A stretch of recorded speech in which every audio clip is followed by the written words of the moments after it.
Hey guys, so welcome to functional programming stuff for in Scala. So for today, we're gonna learn quick a bunch of concepts regarding to functional stuff. Specifically, hope you enjoy, and yeah, remember if you have any question or anything, just let me know. I'm gonna start to share my screen.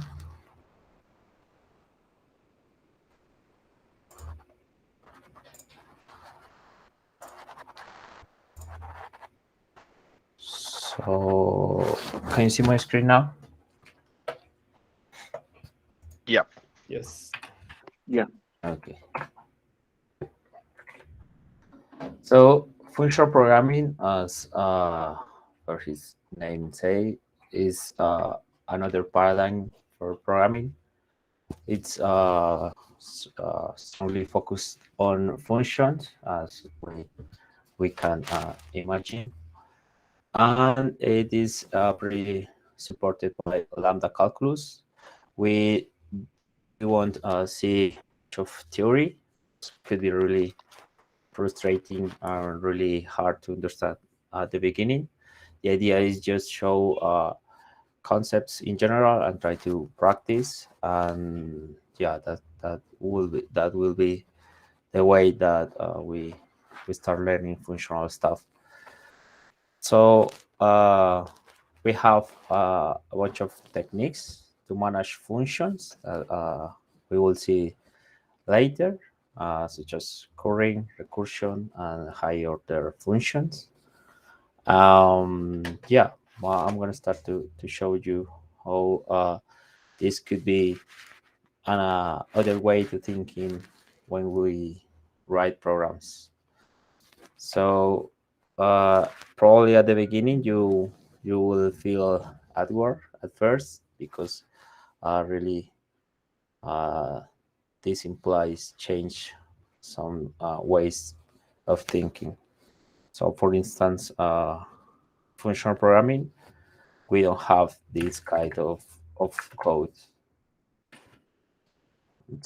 I'm gonna write the code to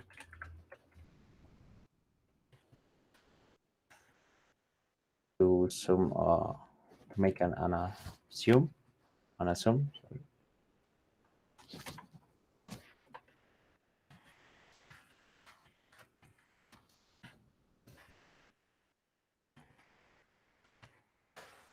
To introduce the concepts.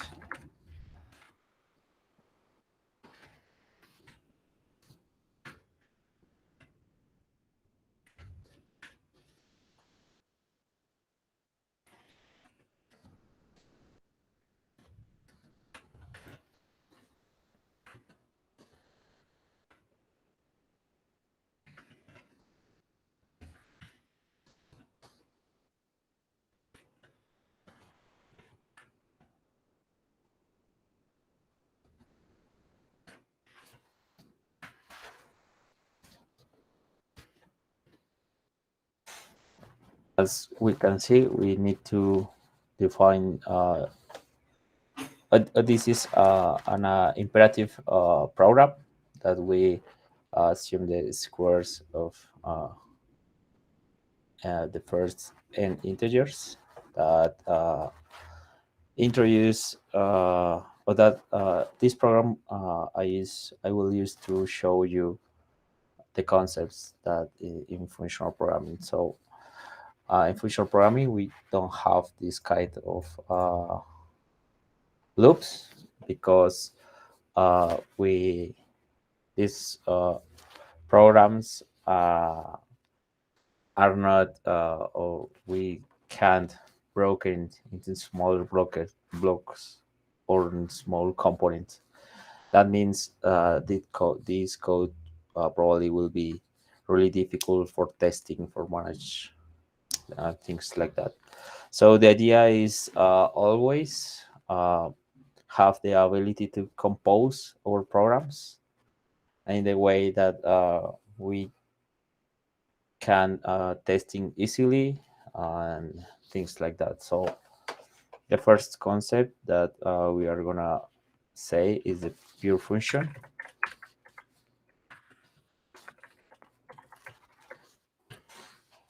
A pure function is basically a simple function that has to uh, following some requirements. So, for instance, based on lambda calculus, a pure function only can have one parameter.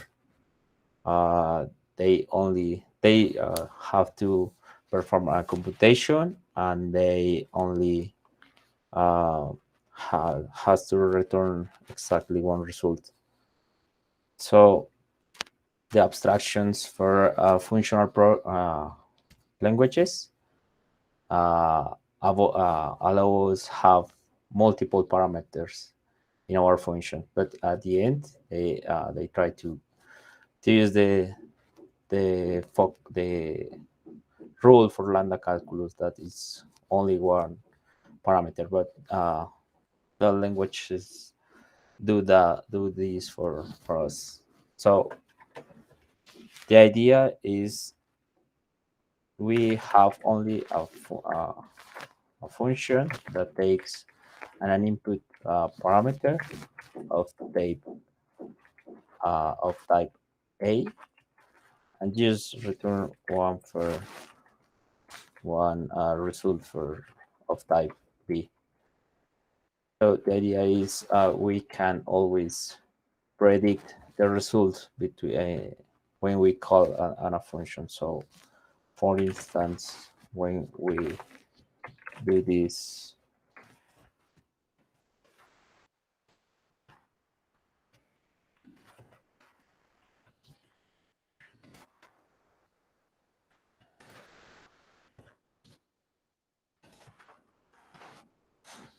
we know always that we call this function. We know the result always will be the same.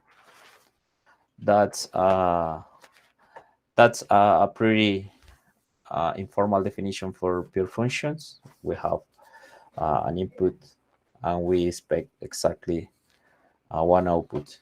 That's pretty informal, but that's a useful way to start learning. So also we have side effects. That is, I'm gonna write some examples of, or that could be an a function with side effects.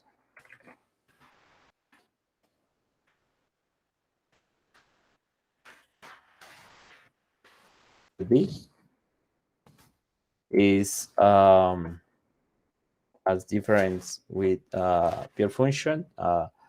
This side effect is a function that change any external variables that we don't have within the functions. That means, uh, you know, they do more than just perform an operation. That implies we are not able to predict the results with that the function with side effect will return. I think the next session will be the effect pattern to manage the things or the function that has side effects. Um, and a pure functional program really doesn't make sense because we do pretty simple and basic programs that to build software in that way. Probably we won't be able to build really nice programs or really nice applications. So side effects, we can't avoid to have these in our programs. So the idea with functional programming is uh, make some tools manage these uh, programs easier and a little bit safe.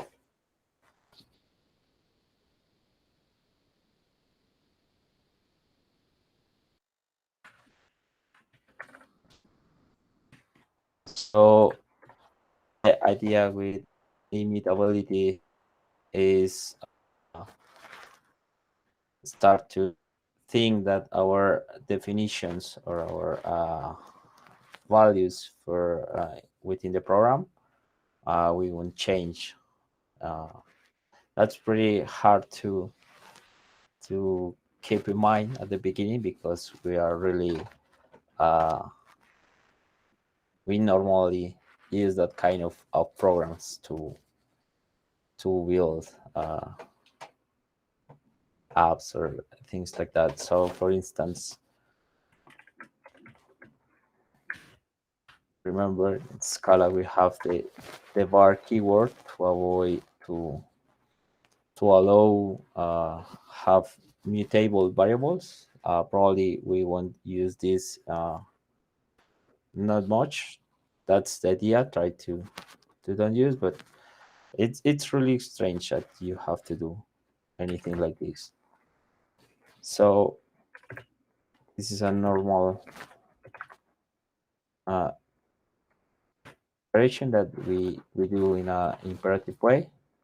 As you can see, we can increase some functional stuff.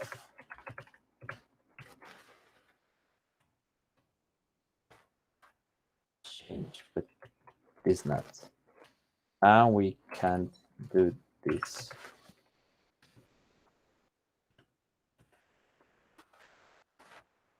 because we don't it's not possible. Scala restrict that kind of operations. Um, it's pretty useful to avoid mutate the state for variables when we don't want. So immutability allows have uh, multi-threading programs in a safer way because we don't have to think a little bit much in the way to protect the things that could change. I mean, less race conditions as we know. So there are, I think, couple situations that we want to change our or we want to modify variables. So only within the loop stuff we modify the result. But if you remember in maths, we this is not real. In the pure definition, sum is not equal than this. That's the idea with immutability. And say that we have this other concept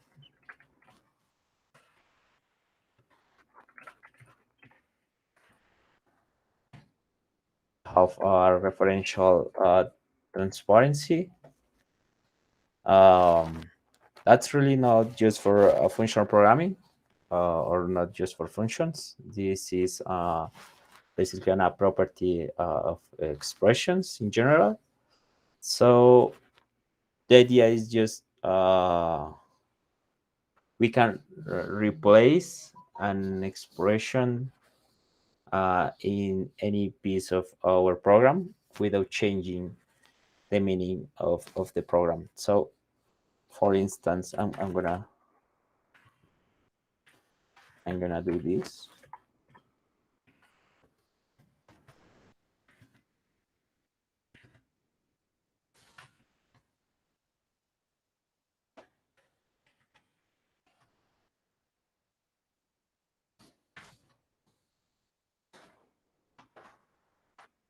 So and also we can have this expression.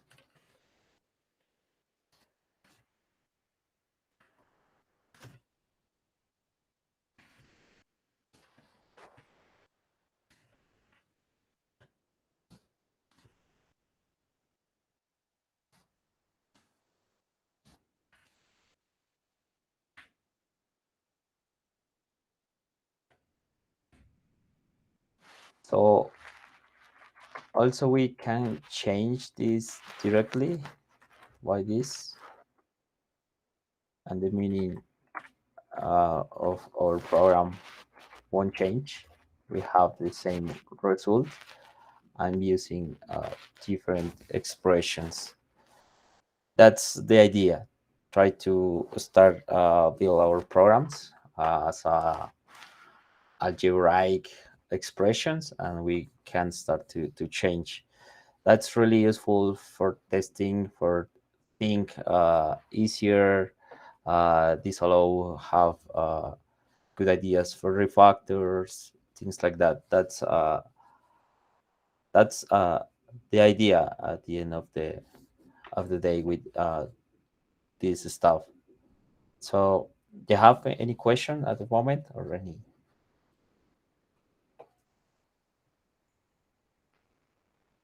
No questions so far. No. Awesome. We have to do or to start to use some other concepts, but at the moment, I think for today, this is a brief uh, overview for functional tools that we have to keep in mind. All this is useful for any functional language that you start using, not just for Scala. That's the great tool for do. Uh, you know, so for now, I think that's enough. I will post some exercises in the GitHub repo in order to you will be able to practice a little bit more and try to understand the concepts by yourself and practicing. So I think that that's all for now. I don't want to give you a lot of concepts. Yeah, the idea is try to do a slow, but yeah.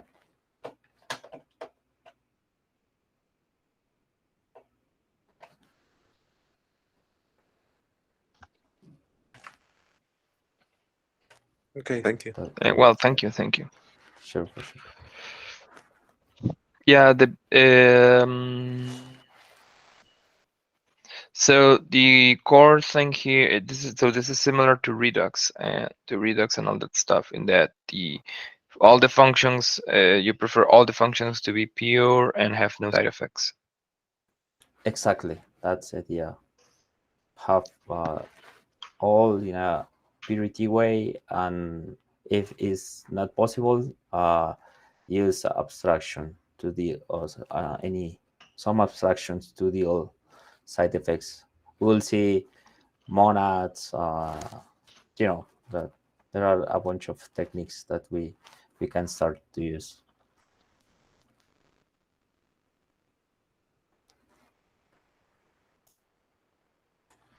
Well, in case that some concept it's not fully clear for you, just pick me.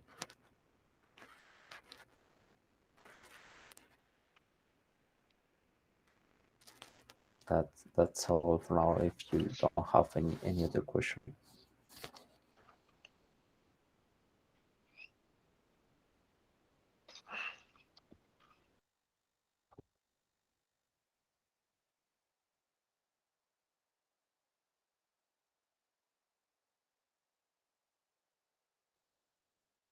Okay, bye.